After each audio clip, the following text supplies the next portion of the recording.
What you're seeing now is chaos outside the celebrated Taj Hotel. Terrorists have laid siege to the landmark property with as many as 1,000 guests and over 500 staff trapped inside.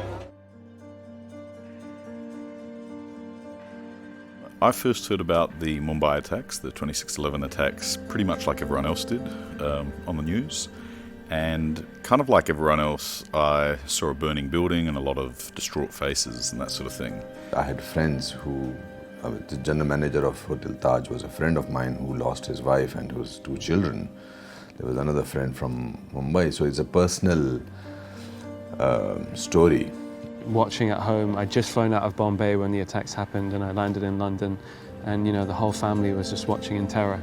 And I knew if they ever, were going to tell this story about the bravery of the staff and the survivors and the great people who sacrificed themselves, I really wanted to put my face to it. At the start, our guiding light was to just kind of, open our ears and listen to what the people were saying and to what they felt, to try and have as few preconceived ideas as to what the movie could be. It's a true story, and it's based off of something that happened and something that's really intense that has sort of damaged and scarred and even killed a lot of people. There's a real pressure to get it right.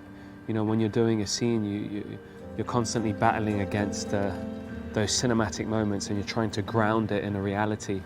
And we try and keep the truth in our minds constantly. You can imagine in a hotel of that size, which has hundreds of guests and many more hundreds of staff all caught up in there, which for me made it more than just a survival story, although it is very much a survival story. In a way it was a bit of a microcosm of some of the main issues and problems that we're confronted with in the world today.